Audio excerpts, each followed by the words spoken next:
anecdotes de potes sont souvent de sacrés sujets à rire. Dans les soirées rigolotes, ça frôle souvent le délire. Mon pote Fab est routier, il a le permis poids lourd. À la tentation de quelques billets, il était d'accord pour un aller-retour. Une relation de son boulot lui proposa soi-disant un super plan. Un truc à pas se mouiller le maillot, mais juste à tenir le volant.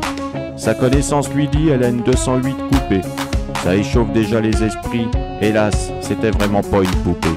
Coincé entre le siège et le volant, elle comptait plus les ans.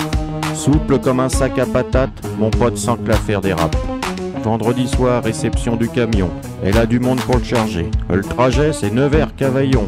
Et il y aura des bras à l'arrivée. Fab est supporter de rugby. Dimanche 17h, sa place est réservée. Autrement dit, faut pas traîner. Départ 5h samedi.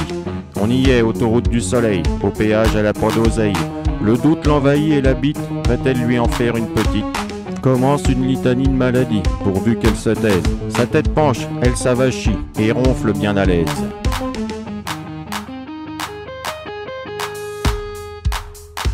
Pourvu que les bleus ne les contrôlent pas. Il ne veut pas de leur air hagard, sous-entendu qu'il promène sa cougar ou d'autres choses comme ça.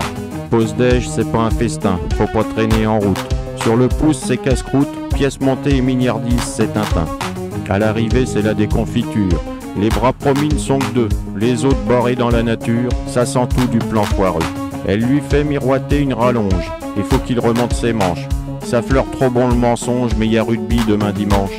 Heureux que ce ne soit pas au 5e, mais au rez-de-chaussée avec jardinet. Elle ranime le barboc près des Troènes et enflamme le tout au briquet. À l'acharnement qu'elle prodigue, elle ne fait qu'enfumer la garrigue. Mon Fab imagine la galère de finir sous les trompes d'un Canadair.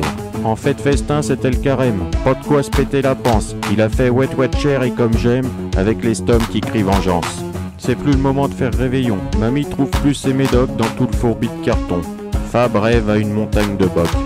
À elle la chambre et lui le salon, il bloque la porte avec des cartons. Si elle comptait le payer en nature, elle peut se brosser la mature. L'idée lui file les pétoches, la nuit apporte son angoisse. Il dormira avec ses godasses et ses papiers dans la poche.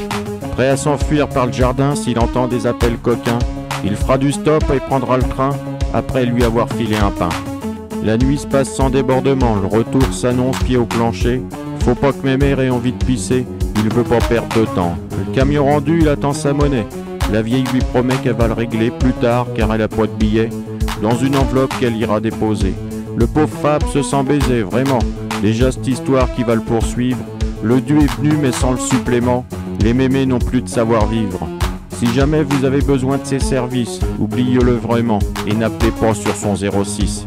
Si vous lui parlez de Cavaillon ou de Melon, bien que non violent, il pourrait vous filer des nions.